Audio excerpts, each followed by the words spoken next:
Self-honesty is the ability to step back from the canvas of life and take a good look at yourself as you relate to your environmental, physical, mental, and spiritual world. Self-honesty is the ability to accept yourself as a unique, imperfect, changing, and growing individual, and to recognize your own vast potential, as well as your limitations. Self-honesty is the ability to separate prejudice from truth, which is so challenging because each of us looks at life through a filter of past experience and ingrained beliefs.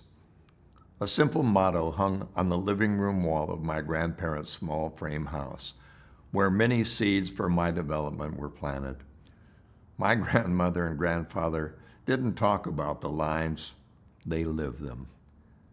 Life is like a field of newly fallen snow. Where I choose to walk, every step will show. They believed you were either honest or you weren't. There was nothing in between. No such thing as partial honesty. Integrity, a standard of personal morality and ethics, it's not relative to the situation that you happen to find yourself in and doesn't sell out to expediency. Its short supply is getting even shorter, but without it, leadership is a facade. People unconcerned with self-respect and able to see little value in themselves will not guide their lives with such an internal compass. Unfortunately, their own inner value system is thoroughly mixed up, even inverted. I find real confusion about self-respect among some of the current and younger generation, whose comments seem to indicate that they take braggarts, clowns, and celebrities as role models, people who appear successful but are often submerged in show. Can you believe he or she actually spoke to me? I often hear students saying this about stars. That's not entirely their fault. Our society puts a huge premium on celebrity for celebrity's sake. Even politicians running for the highest offices in the nation are elected more on star status than leadership qualities, much as high school students might select the king and queen of the senior prom. Learning to see through those exteriors is a critical development in the transition from adolescence to adulthood. Sadly, many people continue to be taken in by big talk and media popularity, flashy or bizarre looks, and expensive possessions. They move through most of their years convinced that the externals are what count, and are thus doomed to live shallow lives. Those who rely on their looks or status to feel good about themselves inevitably do everything they can to enhance the impression that they make, and do correspondingly little to develop their inner value and personal growth. The paradox is that the people who try hardest to impress are often the least impressive. Devotion to image is often for the money and influence that it can reap. Puffing to appear powerful is an attempt to hide insecurity. If only we could see many of our celebrities when their guard and pretenses were down. An essay in Time magazine tackled one of our culture's great problems, the tabloid celebration of the famous and the infamous. Any moral crusade will run smack into the messages conveyed by our growing celebrity-obsessed culture. A few moments in the limelight can mean big bucks, a book contract, a speaking tour, a TV docudrama, or a reality show. Ethical distinctions are quickly lost as talk show appearances and gala opening night parties become schools for scandal. The myth that all that counts is bottom line success often leads to fleeting stardom and ultimate defeat. Ask 1,000 has-beens. In the Roman Empire's final corrupt years, status was conveyed by the number of carved statues of the gods that were displayed in people's courtyards.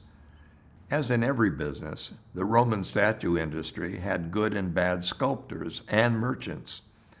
As the empire became ever more greedy and narcissistic, the bad got away with as much as they could. Sculptors became so adept at using wax to hide cracks and chips in marble that most people couldn't discern the difference in the quality.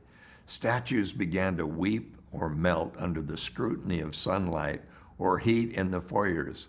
For statues of authentic fine quality, carved by reputable artists, people had to go to the artisan market in the Roman Quad and look for the booths with the signs declaring Sincerity, without wax. We too look for the real thing in friends, products, and services. In people, we value sincerity, from the words sincera. It's almost more than any other virtue. We should expect it from our leaders. We must demand it of ourselves. So what can we do to increase the dwindling integrity in our society today? Like charity, integrity begins at home. So one of the greatest gifts you can give your children is a strong sense of ethical and moral values. Let them accept responsibility for their own actions as early as possible. The more sense of responsibility they develop, the better they'll feel about themselves. And above all, for integrity's sake, teach them graciousness and gratitude and how to care about the rights and welfare of others. Teach your children and business associates who look to you for leadership that their true rewards in life will depend on the quality and amount of service that they render. Show them by example how to treat others as they would have others treat them. As the grandfather of 11 grandchildren, I know from experience that the greatest gifts that parents can give their children and that business and other leaders can give their team members are roots and wings. Roots lie in core values and feelings of self-worth. Wings grow from acceptance of responsibility, which enables our children to fly freely as independent adults. The loss of roots and wings too often leads to pursuit of loot and things and other tragic results. If I were writing a single commandment for leadership, it would be this: you shall conduct yourself in such a manner as to set an example worthy of imitation by your children and subordinates. In simpler terms, if they shouldn't be doing it, neither should you.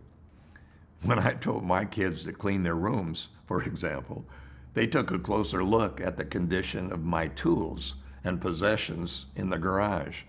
And when I told them that honesty was our family's greatest virtue, they commented on the radar detector I had installed in my car. And when I told them about the vices of drinking and wild parties, they watched from the upstairs balcony the way our guests behaved at our adult functions. Integrity is easier preached than practiced.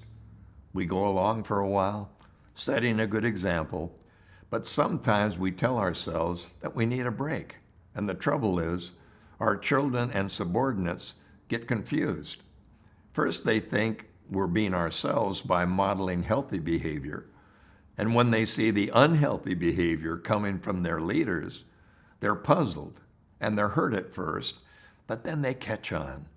They learn to play the game of say one thing and do another. And the old cliche holds true.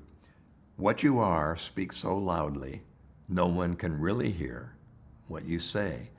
But it's even more clear that if what you are matches what you say, your life will speak forcefully. It's hardly a secret that learning ethical standards begins at home. A child's first inklings of a sense of right and wrong come from almost imperceptible signals that are received long before he or she reaches the age of rational thought about morality. Maybe you're asking yourself what kind of model you are for future generations, remembering that people are either honest or dishonest, that integrity is all or nothing, and that children can't be fooled in such basic matters. They learn by example. There's one of my favorite poems that I took from Edgar Guest that I've changed a little bit, and you'll understand what I mean. It's one of my favorites. It's called I'd Rather Watch a Winner. I'd rather watch a winner than hear one any day. So please, my loving parents, let your lives show me the way. I'm only a reflection of what you taught today. I may misunderstand you and the high advice you give, but there's no misunderstanding how you act and how you live. So teach me by example. Don't preach about what's right, and show me by your actions every day and night. I know that you're not perfect in the things you do and say, and the lectures that you deliver are to help me find my way. But I'd rather watch a winner than hear one any day. So here are some important questions to ask yourself about today's lesson today. If everyone in your family, team, or organization had your integrity, what kind of family, team, or organization would it be? And here's some action you can take today. Before you share something that you read on the internet, check the source and determine if it's authentic from a reputable source or an opinion or an infomercial for a product, service, or political belief. And you might want to share your reactions with your tribe. And thanks for joining me today.